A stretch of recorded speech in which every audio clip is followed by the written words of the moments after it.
मैं खुद जी छोटी मोटी कहानी लिखना है, इसलिए मैं फिर जी चीज़ का और इजहार और जी है ना मानता वही होंगी है जी पब्लिकली की जाए और उस जेड़ा जो है उसनों पब्लिकली मनना चाहिए और उसका इजहार भी पब्लिकली करना चाहिए। छुप के या कालम राही उसका कोई फायदा नहीं होता। बाकी जेड़े साढ़े दोस्त बड़े दूर तो पूरे पंजाब तो तशरीफ लियाए ने उन्होंने विच मैं खास करके अपने डॉक्टर ताहिर जान, डॉक्टर नज़ीर अब्बास साहब, तनवीर अब्बास साहब और प्रोफेसर इकदार साहब, ये असर माल कॉलेज उस्ताद ने खसूसी तौर पर इस प्रोग्राम लिए तशरीफ लिया ने। असी तुहानू जी स्पैशली वेलकम करने और साड़ी अज की जिहड़ी मजलिस है इस विच साडे कर्नल साहब मौजूद ने। ये जदों दा पंजाबी दा यह सिलसिला शुरू होया है उस विच ये उन्हां दे मोहरियां विच ने, आगुआं विच ने। हिस्ट्री ते बिल्कुल असी इन्हां नूं एक अथॉरिटी के तौर पर मनदे करने। हिस्ट्री का कोई भी हवाला आंदा है तो जो कल कर्नल साहब फरमा देंदे ने साडे लई वो अथॉरिटी असी उन्हां समझने। इन्हां दी शफकत इन्हां दा साडी हमेशा तो जिसनों पैट्रोनेज कहंदे ने वो करते ने और तद ही असी ये सिलसिला अगे टोरे होया। सर तुहाडा भी शुक्रिया, तुसी टाइम कढ़िया दूसरा तशरीफ लिया। अज दा कहानी जिहड़ा दरबार है जी वो असी साडे बहुत मोढियां विचों जिहड़े पंजाबी कहानी दा पार्टीशन तो बाद दी मैं गल करां ते अनवर अली दे नाम कर रहे हैं। अनवर अली दूसरा नन्ना दे नाम तो जिन्ना वो दूसरे कार्टून भी पाकिस्तान टाइम्स वो बनाते रहे, लिखते रहे। दूसरा कालियां इट्टां काले रोड और तू ते मैं, नूरी और ये किताबां उन्होंने छपियां। मैं यकीनन उन्होंने तो इंस्पायर हो के कालियां इट्टां काले रोड और खास उस विच जिहड़ियां उन्हां दी कहानियां ने मैं उन्होंने तो इंस्पायर हो के लिखना शुरू किया।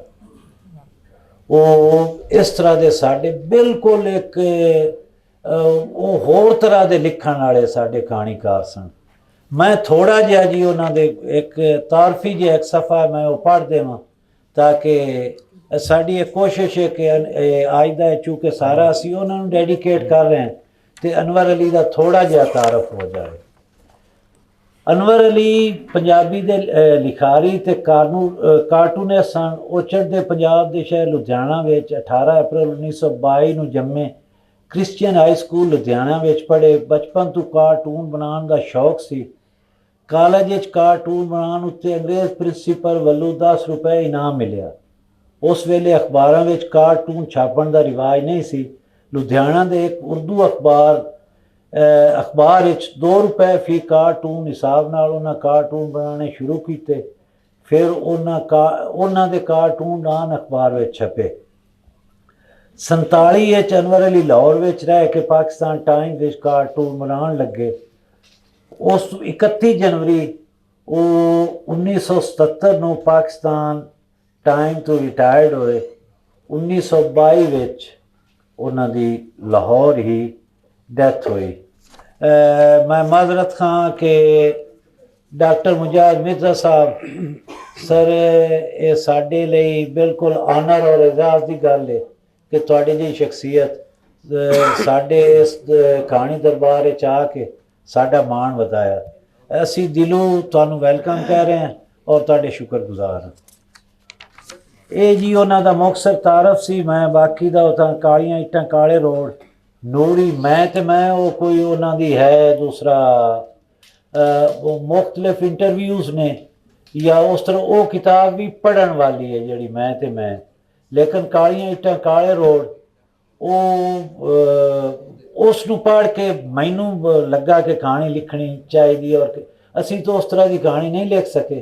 लेकिन वो साडा एक सोर्स ऑफ जिसनू कहते इंस्पायरेशन जरूर है। कालियां इट्टां काले रोड जेड़े दोस्त पंजाबी अदब नाल या नसर नाल जिन्हां दा है लगाओ ਉਹਨਾਂ ਨੂੰ ਉਹ ਕਿਤਾਬ ਜ਼ਰੂਰ ਪੜ੍ਹਨੀ ਚਾਹੀਦੀ। ਔਰ ਹੁਣ ਅਸੀਂ ਜੀ ਦੂਸਰਾ ਬਿਲਾ ਤਖੀਰ ਇਸ ਨੂੰ ਸ਼ੁਰੂ ਕਰਨੇ ਆ। ਕਮਰ ਸਾਹਿਬ ਸਭ ਤੋਂ ਪਹਿਲੇ ਆਪਣੀ ਕਹਾਣੀ ਪੇਸ਼ ਕਰਨਗੇ, ਜਾਂ ਕਮਰ ਸਾਹਿਬ ਨੇ ਕੁਛ ਤਰਜਮੇ ਵੀ ਕੀਤੇ ਨੇ। मेरा ख्याल है हवान रुल्फो की कोई कहानी एक दा तर्जमा अंग्रेजी तो पंजाबी। हवान रुल्फो मार्कीज़ दे उस्ताद ने, या वो उन्होंने अपना उस्ताद मनते ने। लैटिन अमेरिकन एक शार्ट स्टोरी राइटर और नावलिस्ट ने। उन्होंने बारे मार्कीज़ ने कहा है कि जी उन्होंने एक नावल है बंजर मैदान के नाम नाल उर्दू विच अहमद मुश्ताक ने तर्जमा किया सी। वो कहते सन कि वो नावल मैनू पूरा जबानी याद है। मार्कीज़ ने लिखा कि कोई मैनू कहे कि अगे तू पिछे सुना या शुरू तो अगे सुना तो मैं सुना सकना। कुछ कहानियां मैं भी उन्होंने तर्जमा कीतियां सन 10-11, कुछ कमर साहब कीतियां ने। और कुछ दिनों बाद वो किताब उन्होंने एक कहानी के नाम ते असी माड़े जो होए, it's because we are so poor, उस दे नाम तो छप भी रही है थोड़े दिनों तक। उस विच को कमर साहब दी कहानियां तर्जमा कीतियां ने, कुछ मेरियां ने। और उन्हां दी ही उन्हां दी जिहड़ी किताब आई अंग्रेजी विच या स्पैनिश विच, ओरिजिनल तो उन्हां दा स्पैनिश च, उस दा नाम तो कुछ होर है, वो किसी होर कहानी दे नाम तो। लेकिन उस विच एक कहानी है, it's because we are so poor. उसका तर्जमा असी किया है कि असी माड़े भी होए। तो इससे ना तो वो किताब वो पंजाबी तर्जमा उनका छाप रहा थोड़े दिनों तक, शायद सुलेख वाले उसनों छाप दें।